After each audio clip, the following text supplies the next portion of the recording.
Hello friends, welcome back to another video. This one is one that I've kind of posted about a couple of different times, and one in which the subject has made known that they wanted made. I was not going to mention them in my previous video on shapeshifting, but at the end of it, they snuck in, and before I was aware of it, I brought them up. Dragons. Enigmatic, powerful, representative of several different things around the world. When you hear the term dragon, what comes to mind first? Massive piles of hoarded wealth, gold, jewels, similar to Smaug from the Hobbit books, Hobbit films, Shenron from Dragon Ball Z, ancient and wise, powerful, keeper of wisdom, keeper of immortality, or something else. Throughout the Earth's history, cultures all around the world have had dragons involved in their mythology. From ancient Babylon with Tiamat to Japan and with their amazing dragons, the Naga of Southeast Asia, Quetzalcoatl from Mexico, to appearing in different stories throughout, from the chivalric knight St. George and his encounter with the dragon. There are several different types of dragons. The Asian dragon, long serpentine body, lion-like mane, usually covered in scales of a fish or carp or reptilian scales, large brilliant eyes, fangs. Some will be winged, some will not be. They will often have eagle's talons and the horns of a deer or a moose. Depictions of an Asian dragon are like Haku from Spirited Away, Shenron from Dragon Ball Z. Then we have the European or classical dragons. These are probably the ones that you will think of when you close your eyes and ask yourself to picture a dragon. Large forelegs, large bat-like wings, and eyes that are piercing, can hold you in place. Typically cat-like pupils, ram-like horns coming off the back of their head, long tails. Sometimes they'll be spiky or spade-shaped at the ending. Draco from Dragonheart or Toothless from How to Train Your Dragon are examples. The Wyvern. 2 legs, large wings. They may use their wings as their front limbs, walking on them or using them to grasp. They too will have the long tail, sometimes spiked, sometimes not, sometimes spade-shaped. These dragons will often appear in heraldry from the British Isles. The Norwegian Ridgeback from the Harry Potter films is a wyvern. The dragons may have a poisoned bite or poisoned spikes on their tail of any variety. There is also the feathered serpent from Mesoamerica. Similar to the Asian dragons in many aspects, but they will have feathers instead of scales. Typically will have large wings. Feathers can be many different colors. Blues, greens, reds. I can't think of any off of the top of my head that you see in modern culture, but Quetzalcoatl is an example of a feathered serpent. So dragons have appeared all throughout mythology, history, pop culture. So, going back into mythology, we'll start in Asia, specifically Japan. They're large serpentine dragons known as Tatsu Ryu. Japanese dragons may have lion or tiger-like paws with 3 eagle claws on each foot, a large camel-like head. They seem to prefer mostly aquatic environments, preferring to live in lakes and rivers. There are 5 types of dragons in Japanese lore. They are typically going to be benevolent, but they can have a profound, ferocious streak in their wrath. They typically bring good things such as wealth, happiness, and success, and they symbolize immortality, wisdom, and perseverance. The 5 different types of Japanese dragons are: there are celestial dragons, guardians of the kami spirits, spirit dragons, guardians of the wind and rain, land dragons that protect rivers and lakes, treasure dragons that protect gold and gems, and the imperial dragon, who protects the imperial family. This is also shared with the Chinese culture. The Chinese imperial dragons have 5 claws on each foot. The myths of Watsatsumi and Fusion and the jellyfish are but 2 of the Japanese myths that they appear in. Australia. The Aboriginal Australians have their own dragon mythology. Australian rainbow dragons are associated with deep rivers and watering holes. They have long serpentine bodies with iridescent or rainbow coloration coming off of them due to the way they refract light. There are several different types of rainbow serpents or rainbow dragons. One such dragon or rainbow dragon is called the Deccan. It is a massive serpent of the Kaba people. It is a cross between a serpent or snake and a fish. It is supposed to be powerful enough to level a whole mountain. Think about that. The power to just destroy a mountain. Something several thousand feet tall,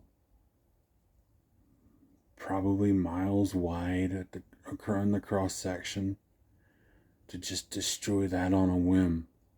That's power. Another Australian dragon is the Angana. She is the dragon responsible for the creation of the world. She holds all life in her hands. When she cuts the umbilical cord to a person, they die. If Angana passes away, all life on Earth goes with her. There's more to the rainbow dragons, but I couldn't find consistent sources. But of course, I will list my resources in the description. Ancient Egypt has its own dragons in mythology. One of them is the massive and fearsome Apep or Apophis, the dragon that attacks the sun chariot or the boat of the sun god Ra as he goes below the horizon every day, trying to eat him and steal his light. When there is an eclipse that occurs, it is said that Apophis has eaten the boat and Ra whole. Apophis is depicted as a large serpentine dragon, scaled, with the piercing eyes again, fanged, long sea snake body dwelling in the deep seas. Apep is the god of storm, rain, and earthquakes. He could cause drought by withholding the life-giving rains. The European dragon, large forelegs, fish-like scales, reptilian scales, large reptilian eyes, massive fang-like teeth, large bat wings, spiked or spade tail. These are not seen as benevolent creatures like the Asian dragons, or potentially benevolent creatures like the rainbow serpents. These dragons were seen as an aggressor, an evil, a force that needed to be conquered. But this also ties into a few other things that I will touch on later on in this video. European dragons are famous for their hoarding of wealth, destroying towns and cities and lives to accumulate their massive gold hoards, stopping at nothing to get what they wanted. Think about the stories throughout history, and the myths and the retellings, Tolkien and the dragon Smaug sacking Erebor, or the countless stories through European mythology of a dragon taking and eating maidens or hoarding them because they were precious. One such story is that of George and the Dragon. In England, there was a king that was ruling over a city or a country, and a dragon had decided to move in. To appease the dragon, they were giving young girls from the city and country to this dragon on a monthly basis. We get to a point where there are no more young maidens left, and the king's daughter is the only one left, and she has to go.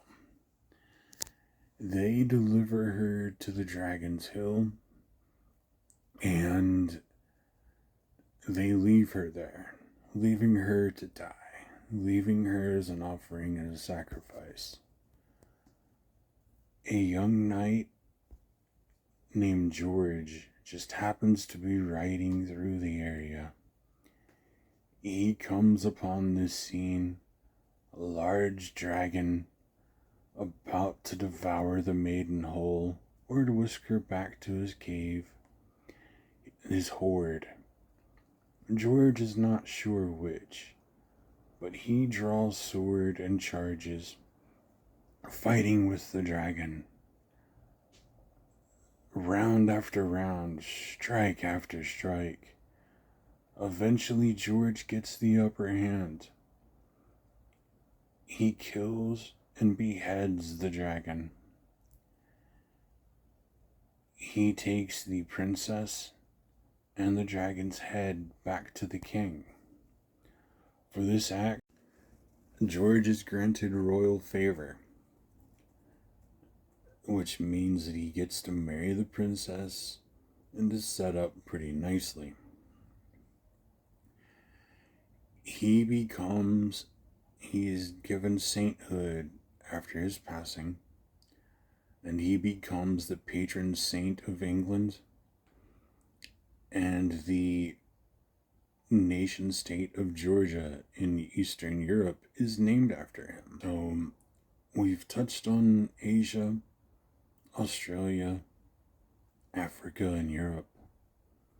Now we come to South America and the Amaru. The Quechua people of the Andes Mountains spoke of a large two-headed serpent dragon known as the Amaru.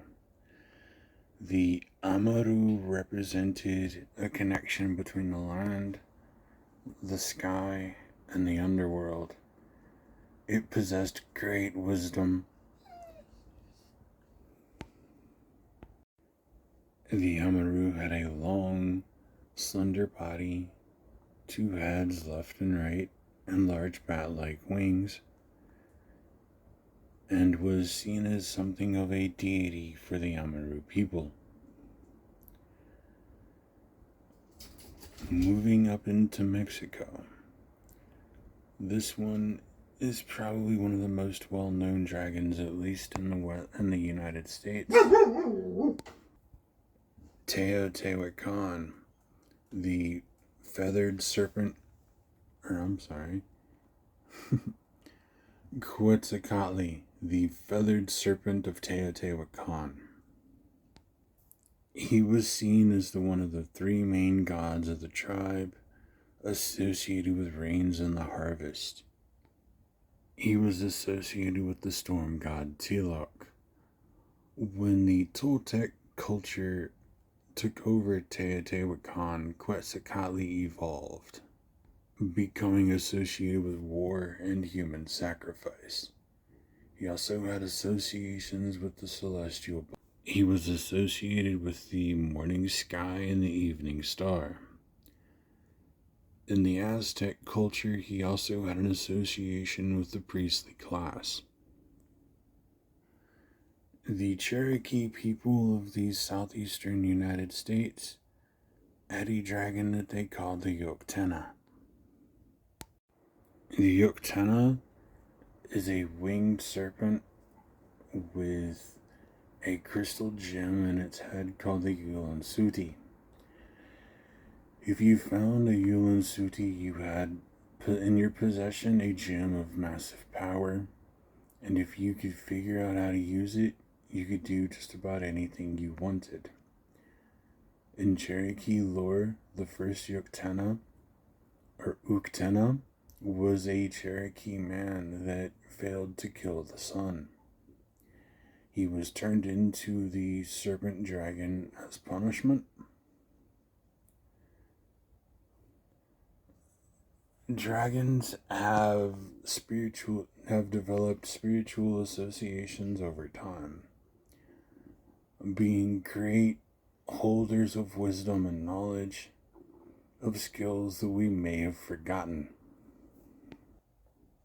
Dragons in this world exist more so as spirits at this point in time. Like all spirits, like all things that have life and will of their own, there are good versions and there are bad versions. Just like there are good people and there are bad people. They have their own ambitions, their own goals, their own desires. I believe that dragons are interdimensional beings existing here and existing in other realms all at the same time, much like we are, but we do not know how to tap into it so easy. Yet they can. Many of us have dragon guardian spirits. Some of us find this out and start to work with them, developing a relationship. And just like any dragon or any guide, they may decide that the time has come for them to leave.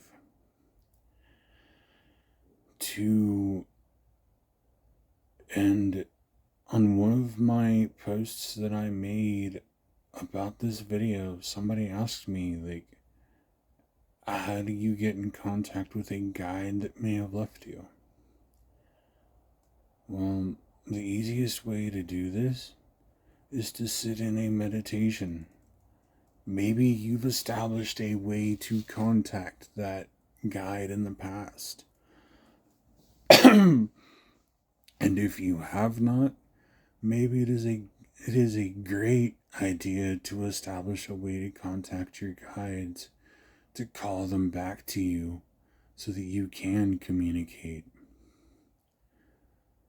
So your dragon guide has left you, and you want to know if there's any way to win them back or to get them to come back to guide you. You want to know why, and you want to know if you can contact them again. Sit in a meditation of your choice. Maybe leave offerings for them that they may have enjoyed, and call them to you. A lot of the time, they will come back and they will talk with you in whatever way is easiest for you to comprehend it. maybe emotions, maybe just a straight info dump into your mind, maybe sensation. And they will tell you why they have left you, or if they will come back for a while, or what you need to do. Maybe you did something to anger them and you have to prove yourself to them again. Or maybe you've learned the lesson they were sent to teach you. In that instance, you can work to begin to connect with another dragon spirit. Reach out and just send your energy into all corners of space and time and see if another dragon wants to work with you. This can be kind of a daunting task and kind of scary, but with the right protective measures taken and the right amount of confidence and skill, you should be okay. Hopefully your guide will be like, yeah, I'll work with you again. Or another dragon that wishes to come in their place decides to be like, okay, I see you, I heard your call, and there are some things on this road that we're both currently going down that I feel like I can help you with, and you can help me with, and you'll work together. Relationships with a dragon guardian take time, and they take work, like any other relationship. If you don't talk to somebody, you don't send them messages or anything like that, why is the other person going to want to interact with you and hang out when they never hear from you, they never see you? It's the same thing for any kind of guardian spirit. Something else that was brought up during on my posts was the connection between dragons and cats. And well, I can see the connections. Both dragons and cats are fiercely independent. They have a certain wisdom that we do not possess, a certain way of seeing the unseen to us, transformation abilities, and a long association with witches. How often do we see our cats just staring at something? Maybe it's something in a corner. We don't know there's anything there. But to them, who the hell knows what they're looking at? But it's interesting to wonder why sometimes. Dragons can shapeshift, and they can take a mostly human form. They may be just completely human in form when they transform, or they can have little tells like their eyes, the pupils may be vertical, or they may have more claw-like fingers, and they're shifting. Cats could supposedly shift form as well, which makes sense. Now, I was not going to touch on this at all in my shape-shifting video, but I got a prodding to do this, so now we get into my story with the dragons. I start getting into the occult in 2007, 2008, playing with energy, making energy balls, energy discs, directing it, sending it across distances and time. And I start seeing this shimmering form, serpentine, doing dives, like they're riding a wave or moving through the dirt. And it's like this black and copper form. Over time, with the help of my best friend, I realized that I'm seeing a dragon. I'm seeing a dragon in a Naga form. So I begin doing some work. I begin doing some research. I find videos from Laura Dolligan, from Azura, and I find some books on the internet, and I just take time to sit and learn. And I walk back through the connection. I finally get to meet this dragon, and I see his true form eventually. Massive Western or classical dragon, black and copper scale, brilliant piercing eyes. He is powerful, just awe-inspiring in his form, and just, he doesn't need to show what he can do. And it gets to be established to where we've gone through many lives together. In fact, my dragon guide wasn't always a dragon.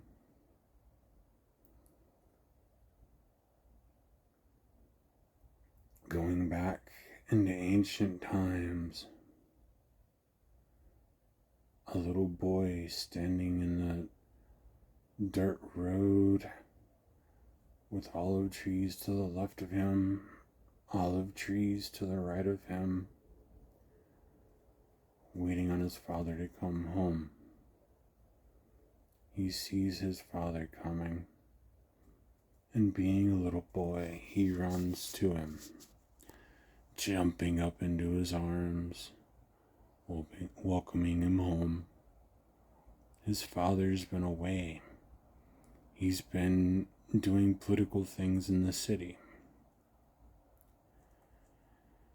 They spend some time together, and they go to travel, going back to the city, but the father's bringing his son with him. They are jumped and they are attacked, and the father is killed, and the son fights. The son, he doesn't make it either, but he was the last to go. He's the one that became known in some circles as the boy that wouldn't die, the boy that had lived, or the ferocious son. And that little boy was me all those ancient years ago. And my father in that life became my dragon guide, my dragon spirit guardian. I'm not gonna share his name, but he's been with me for a long time now, and I've helped him take care of younger dragons, siblings of mine, if you will, and they can be very cat-like. One of them is a precocious red female dragon. She appeared in my life around Christmas time.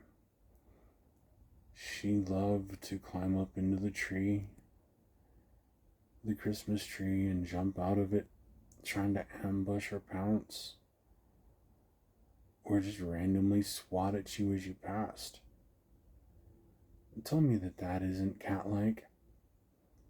I teased her about just being a reptilian cat, and she would always huff. And I found it amusing. My wife finds it amusing. But over time, I learned that I could shapeshift into a dragon form, and I could do things in that form. I learned how to work energy in that form, protect the areas around me,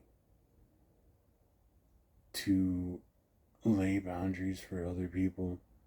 Some of you out there, I've done this for. Doing work with dragons has been very rewarding, very connecting, very grounding, and it's been an amazingly beautiful gift. It's been an experience that I don't quite know how to fully put into words or voice the appreciation that I've got for it. But it's a road that I'm going to walk until I'm no longer here. And who knows what will happen my next trip around the wheel.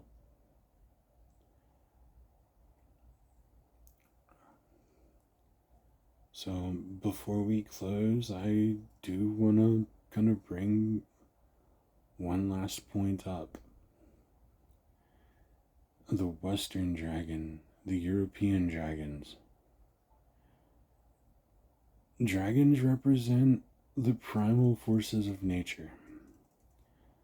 The wind, the rain, the storms, the fire, earthquakes. All primal things that man cannot control. And think about the last 2,000 years,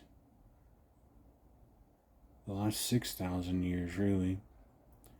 It's been man seeking to control everything on Earth, from digging up its resources and hoarding them, using them to build wealth. And the demonization done to dragons in the Western world.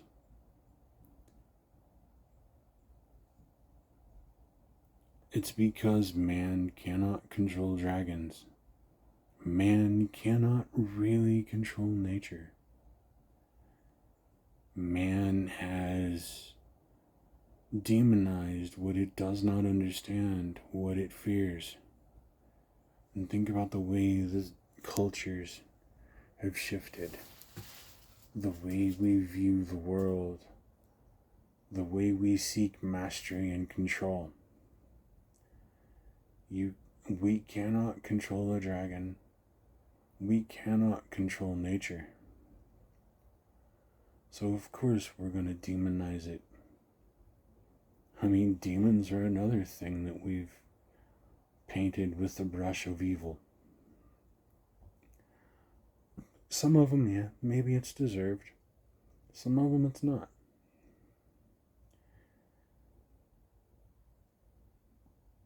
Dragons can be a powerful guide. And as I said earlier, there are going to be good dragons out there, and there are going to be bad dragons out there. If you want to approach dragon work, do so gently. Do so slowly. And work little by little to establish that relationship, that connection. Trust me, if they wish to answer and work with you, it'll be worth it. This I've had for years. It is a connection, and it is a reminder. And it's a representation of the work that I've done.